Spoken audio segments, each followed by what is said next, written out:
In today's episode, we're out here taking a look at the 2017 Hyundai Santa Fe.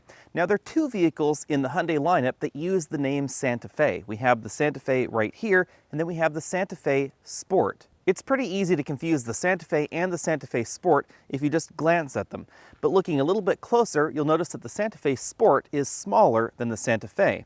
That's because this is the 3-row Santa Fe, and the Santa Fe Sport is the 2-row Santa Fe.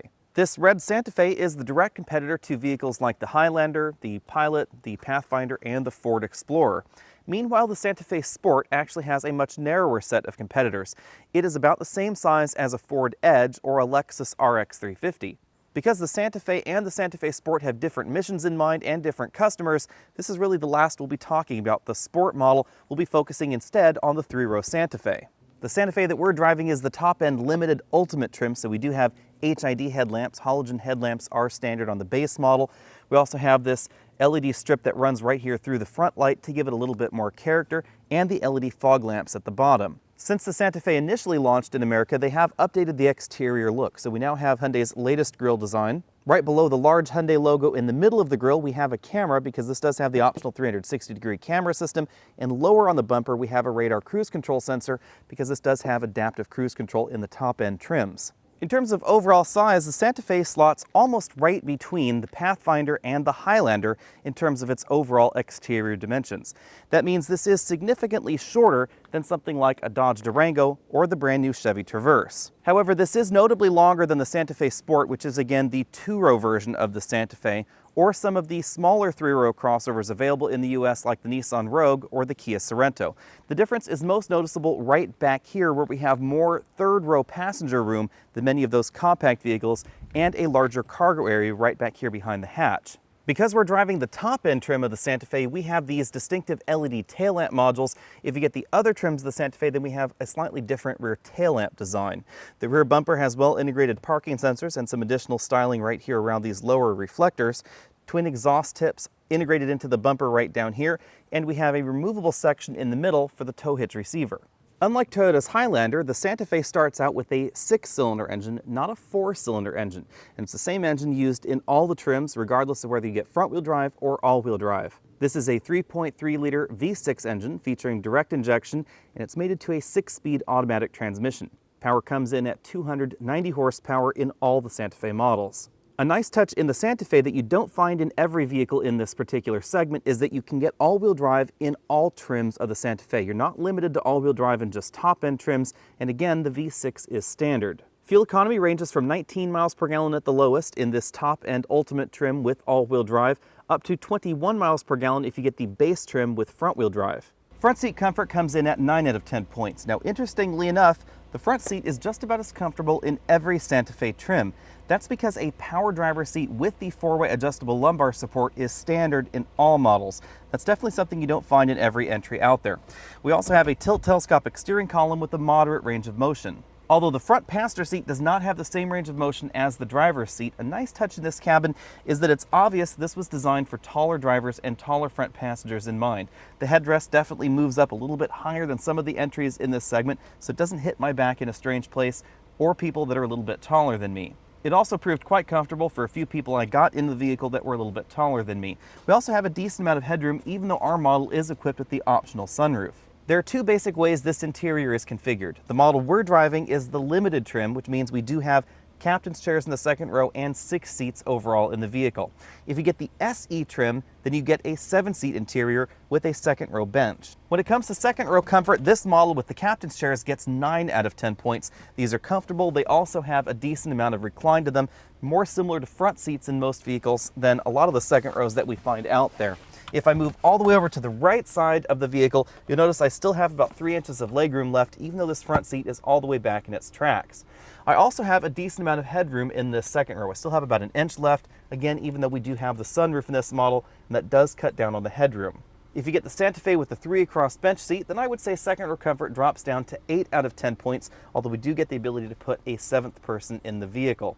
That second row is also a 40-20-40 second row, which is a little bit handier than the average 60-40. 3-row crossovers tend to fall into 2 different groups in general. There are those with emergency or mother-in-law third rows, something like a Nissan Rogue, the Kia Sorento, or even the Toyota Highlander would be in that category. The third row is going to be a little bit cramped for full-size adults. Then we have a group of vehicles with third rows designed more for constant occupation. Things like the Chevy Traverse, the Ford Explorer, and perhaps the Nissan Pathfinder fall into that category. In an interesting twist, the Santa Fe slots somewhere between these two worlds because the overall legroom in this vehicle is extraordinarily generous. This is Nissan Pathfinder, Chevy Traverse kind of total legroom, and that's first row plus second row plus third row. With that front seat adjusted for me at 6 feet tall, the second row adjusted for me at 6 feet tall, both of which having about 3 to 4 inches of legroom left, you'll notice I can sit back here in this third row with about 3 to 4 inches of legroom as well. I can also stretch out my feet just a little bit. However, on the flip side, you'll notice that the distance between the floor and the ceiling back here in the third row is a little bit limited. I'd have to actually put my legs a little crossed like that in order for the seat to be more comfortable, and I can't actually sit upright in the third row. I do have to crane my head to one side. That's because we have about the same kind of headroom in this third row than we find in the Toyota Highlander. That's definitely below what we find in the Nissan Pathfinder or that new Chevy Traverse. Unlike the Highlander, however, this is not a 3-person bench. So if you fill the third row to maximum capacity, these 2 people are going to be much happier than the 3 people in the Highlander. Unlike some of the small crossovers, however, we have some comfort features back here that you don't find in the smaller vehicles, like USB charge ports and an HVAC control for the third row. The large amount of combined legroom that we find in the Santa Fe does come at a price, and that is a smaller cargo area than we find in a number of the competition. With 13.5 cubic feet of cargo capacity behind the third row, I was only able to put one 24-inch roller bag back here, although you could fit about 2 22-inch roller bags. This is not too unusual in this segment because the cargo capacity behind the third row isn't really that far off of the Toyota Highlander or the Honda Pilot, which are 2 very popular entries in this segment, but it is notably below something like the Traverse or the Ford Explorer. Of course, if you're an average American 3-row crossover shopper, then most of the time the third row is going to be folded flat. And if you do that, then we have more cargo room than you'll find in something like a Ford Edge or the Santa Fe Sport. That's the big reason to buy a 3-row crossover over a 2-row crossover. We have the versatility of that third row, but we have a much larger cargo area as well. Improving cargo carrying practicality, we have the ability to fold these second row seats from the rear cargo area. That's a very nice touch. The limited Ultimate trim that we're looking at has this absolutely enormous sunroof that spans the first row, the second row, and even partially over the third row. The driver and front passenger have height adjustable seat belts and 2-way adjustable headrests. Because we're in the limited Ultimate trim, we have leather seats. These are also heated and ventilated. You'll notice that we have this perforated section right there in the middle of the seat. The front doors are made from a combination of hard and soft touch plastics. We find hard plastics lower on the door, especially right around that cargo area there. We do have a soft touch armrest. This tan section and the upper injection molded portion of the door are both soft touch plastics. This trim features imitation open pore wood trim on both the driver and the front passenger side, and you'll notice we have a variety of different textures going on here. This tan section has sort of a unique crosshatch texture, whereas the rest of the injection molded dashboard looks very similar to other vehicles on the market. The two-tone scheme continues on the dashboard, where we have the black upper section, that tan middle section, and then the lower portion of the dashboard is a hard touch plastic. On the passenger side, we find a medium-sized bin-style glove compartment. I was able to fit a large tablet computer inside. Moving over to the middle of the dashboard, we have a center channel speaker in this trim, 2 large air vents, and then an 8-inch touchscreen infotainment system. A nice touch in the Santa Fe is that we get Apple CarPlay and Android Auto support on this screen, as well as on the base 7-inch touchscreen. Above the LCD, we find a single-slot optical display, and below the LCD, we find a few direct access buttons to the radio, the media interface, map, and the navigation. It's our expectation that Hyundai will redesign this vehicle for the 2018 model year, so it shouldn't really be a surprise that these controls look just a little bit older than some of the newer Hyundai models on the market.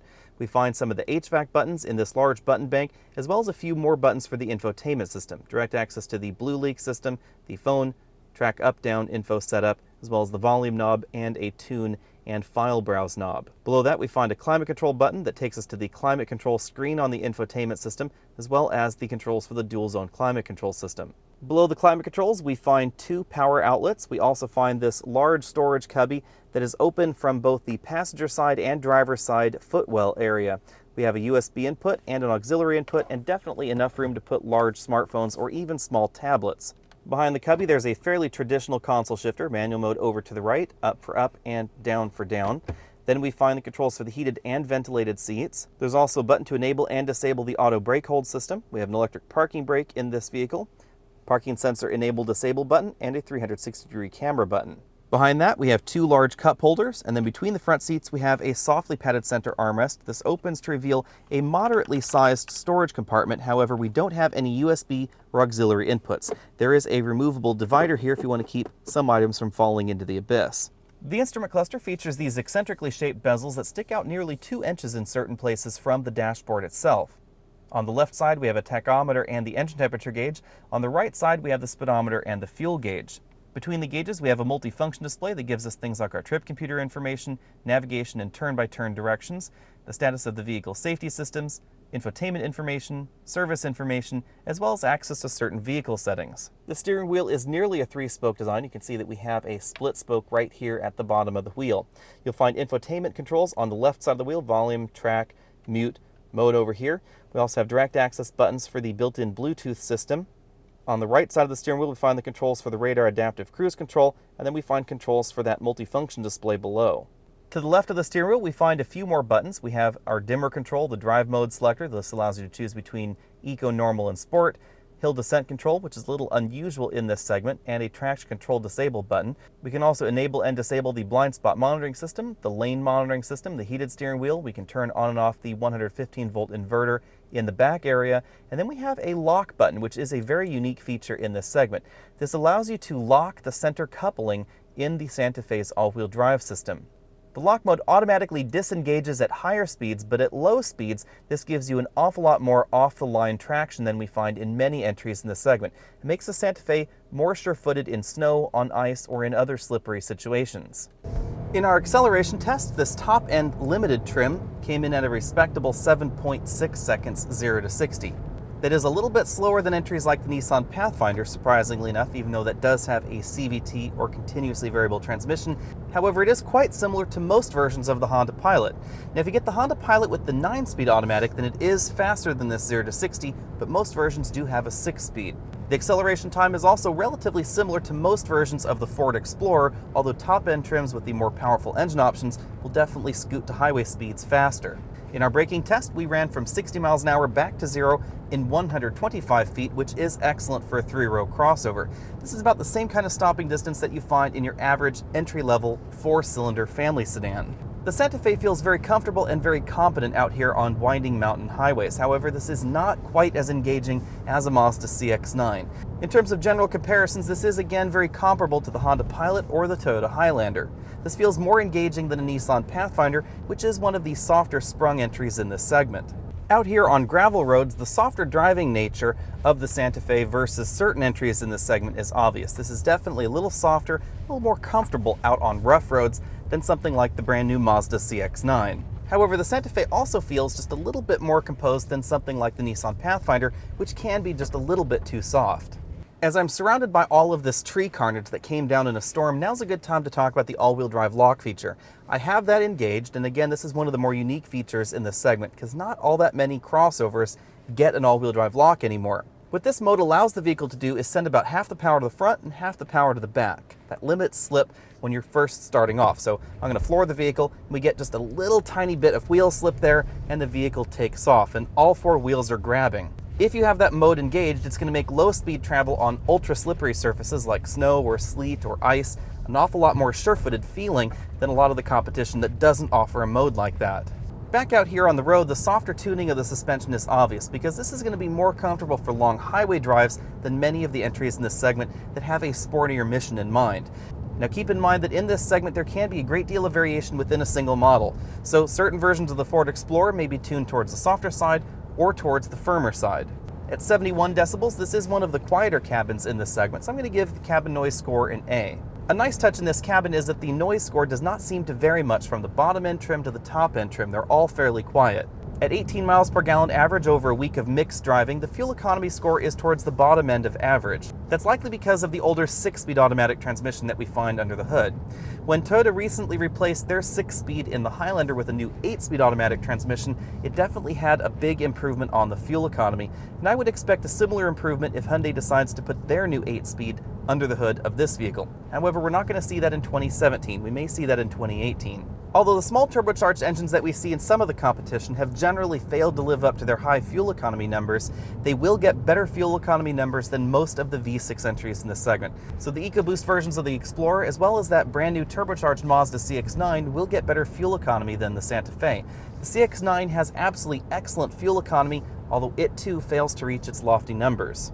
If you're debating between the Santa Fe Sport and the Santa Fe, although the Sport model does have Sport in its name, it's not really going to be any faster than the Santa Fe model, but we do get less room in the back. It is going to handle a little bit better, however. It definitely feels more engaging out here on a winding mountain road because it's lighter and we don't have as much car behind us as we do in this model. That said, of course, if you're looking for a sporty 3-row crossover, there are really only two options. We have the Ford Explorer Sport, which is a very different kind of vehicle than this, and we also have the Dodge Durango, which is the only rear-wheel drive entry in this segment.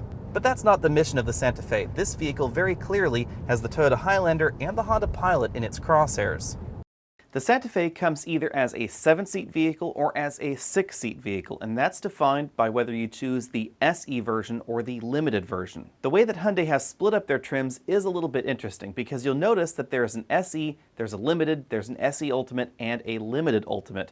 The basic difference between the two is the 6 or 7 passenger seating. Of course, the SE is also the base trim, so we don't see all of the same luxury features that we do find in the limited trim. However, you can get the SE and then add those options to it and make it very similarly configured to the limited. And then at the top end of things, we have the Ultimate trims. You'll notice the SE and the Limited Ultimate are very close together. That's because the only real difference between the two is the 7-seat versus 6-seat package and the slight exterior tweaks that we also see between the SE and the Limited. While that may make the lineup just a little bit more confusing for some of you, it does mean that you have the option of choosing either the 6 or the 7-seat version all the way up the ladder. The big takeaway from this chart is, of course, that we have the V6 engine standard, not a 4-cylinder engine like you do find in some of the competition, and we have a long list of standard equipment. That long list of standard equipment is definitely a pro when we start taking a look at the pros and cons specifically on the Santa Fe. We also have that very long powertrain warranty and a long bumper-to-bumper warranty for the mainstream segment. The Santa Fe is also very comfy, it's roomy, it's very, very easy to live with. The handling even in base trims is quite good thanks to the wide tires that we get on all models of the Santa Fe, but it doesn't handle quite as well as something like a CX9 or a Durango. We also get a very large amount of combined legroom. That's again front row plus second row plus third row. That means it is a little bit easier to fit people with longer legs inside the Santa Fe. On the downside, we don't have a lot of headroom in the third row. That means that even though we have that large amount of combined legroom, you're going to have to put the taller passengers up front or in the second row. In addition to that, the Santa Fe is getting a little bit old. We do expect to see a replacement sometime within the next year or 18 months, and that's why the interior looks just a little bit older than some of those other Hyundai models on the lot. We also have a fairly limited cargo area. Now, it's not quite as small as the Toyota Highlander, but this is again the kind of vehicle where you could put 7 people in the vehicle, but you couldn't put 7 people's worth of luggage. You'll definitely find more cargo room in something like the Ford Explorer or your average minivan. Toyota's Highlander starts at $30,630, which seems like a very good deal in this segment, but remember, that base model comes with a 4-cylinder engine and the older 6-speed automatic. If you want the V6 engine in your Highlander, it'll set you back $32,680, which is about $2,000 more than the Hyundai. On the flip side, you do get the 8-speed automatic transmission with the Highlander V6, and you also get Toyota's new Safety Sense Plus package, which includes radar adaptive cruise control, autonomous braking, pedestrian detection, auto high beams, and lane departure warning. The Toyota Safety Sense Edition in most of the Toyotas available for sale in the United States really is an interesting twist because Toyota's going really strong on active safety. It also has a very positive effect on the overall value of their vehicles because that package would generally cost you $1,500 to $2,000 on most of the competition, and it's included in all models of the Highlander. Thanks to the addition of that package, it helps bring the value proposition for the Highlander to a level that is near what we see in the Santa Fe. But the Santa Fe still has more standard equipment in its base model, and it has that longer warranty, which you have to take into account. As I said before, the Highlander is available as an 8-passenger vehicle. Now, admittedly, that third row is very, very compact to put 3 passengers across the back, and we get even less cargo room than we find in the Santa Fe, but if you do need to carry 8 people around with you, it really is one of the few options that we have in this segment. The handling comparison depends on which model you get. The Santa Fe handles much better than the Highlander in base trims, but the Highlander handles fairly well in top-end trims. I'd say they're fairly equal on that front. If you're looking for high fuel economy in this segment, the Highlander really is the only option that will get you there, because we do have the available hybrid system, and it's going to be notably more efficient than any of the other entries that we get. Next up, we have the Honda Pilot. It has a base price that is very similar to the Santa Fe, but it's not as well equipped in the base model, although it does seat 8, like the Toyota Highlander does. However, like the Toyota Highlander, the third row is fairly small, as is the cargo area behind the third row. In terms of general handling behavior, the base versions of the Pilot are a little bit different than the top-end versions, because the top-end versions get a variant of Acura's super handling all-wheel drive system. On the downside, they do come with the 9-speed automatic transmission that we also find in the MDX. The 9-speed really improves acceleration and it improves fuel economy. On the downside, it doesn't shift as smoothly as everybody else's transmission in this segment, so it can be seen as both a positive and a negative for the Pilot. Thanks to that 9-speed automatic transmission, top-end versions of the Pilot are going to be a little bit faster 0 to 60 than the Santa Fe, but the average version of the Pilot is going to be just a hair slower. The Pilot and the Santa Fe are both comfortable, they're easy to live with, and they're well featured, but the Santa Fe has a slight edge when it comes to overall value because of the standard feature content and the pricing and that long warranty. Next up, we have the Ford Explorer, which is one of the larger entries in this group. It also starts a little bit higher at $31,660. Thanks to the overall design of the Explorer, it has an absolutely enormous cargo area for a 3-row crossover. That's because the third row seats actually fold into the floor, and when they're not folded into the floor, you get access to that entire cargo well that they would normally fall into. It's very minivan-like in its cargo area. In addition to that larger cargo area, we also have more headroom in the third row than you find in the Santa Fe. That means that if you're a family that regularly uses that third row, the Ford Explorer is going to be more comfortable. We also have a few more engine options available in the Explorer. We have the base V6 engine, we have a turbocharged 4-cylinder engine that gets better fuel economy than the regular Explorer or the Santa Fe, and then we have a turbocharged 6-cylinder engine which has an awful lot more power than we find in just about every entry in this segment, except for the Dodge Durango. Although the Explorer is big, it's comfy, and it's available with a lot of luxury options that we don't find in the Santa Fe, it's going to come at a price because the Explorer does get more expensive than the Santa Fe, especially in those top-end trims. As it is, the base Explorer is about $2,000 more expensive than a base Santa Fe when you factor in the standard equipment that we get in the Hyundai. Mazda's CX9 is one of the most fun mainstream 3-row crossovers, but the base turbocharged engine isn't exactly swift. It is one of the slower 3-row crossovers as well. That's kind of an interesting twist there because it has the widest tires, the best handling dynamics of any of the front-wheel drive 3-row vehicles, but it does have quite a slow 0 to 60 time thanks to its fuel efficiency mission. And that's sort of the trade-off with the Mazda. You give up acceleration, but you gain high fuel economy. At $31,520, it starts about $1,000 more than the Santa Fe, but it has about $1,000 more standard equipment as well, such as LED headlamps, those wider tires, and of course the higher fuel economy from that turbocharged engine. Mazda and Hyundai go about their value propositions just a little bit differently, because the CX9 is definitely very driver-focused, very handling-focused, whereas the Santa Fe is focused on giving you more features for your dollar. My top pick in this segment continues to be the 2017 Kia Sorento. The reason is that the third row in the Santa Fe definitely has more legroom than we find in the Sorento. The Sorento is a fairly compact entry in this 3-row crossover segment. However, the headroom is suspiciously similar between the Sorento and the Santa Fe. That means that even though I had enough legroom in the third row of the Santa Fe to be fairly comfortable as far as legroom went, the headroom was just a little bit too tight for me. The Sorento gets even less cargo room behind the third row, but if you're treating your third row as the emergency third row, and it's going to spend most of its time flat, then the Sorento makes just a better overall vehicle for me. Likely because the Sorento is a little bit smaller, it is also a little bit less expensive than a comparably equipped Santa Fe, and the warranty is very similar. My top fun pick in this segment continues to be the Dodge Durango. It has a rear-wheel drive driving dynamic, a near-perfect 50-50 weight balance, and it's the only entry available with a V8 engine. It is a hoot and a half to drive, which is not something you can say about your average three-row crossover.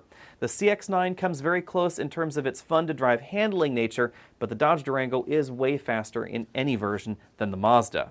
My runner-up for the best family hauler would be the Hyundai Santa Fe. It is an excellent value. It's very, very well equipped. It also is likely going to be less expensive to keep around long-term than the Ford Explorer. The third row is just not as accommodating, and we don't get quite the same kind of cargo room behind that third row that we do find in the Ford.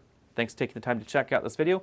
Again, I'm Alex Dykes, and this has been the 2017 Hyundai Santa Fe. Be sure and find us over at patreon.com so you can support this channel. You can also head over to facebook.com/AlexandAutos and see what we're driving right now. I'll see you next week.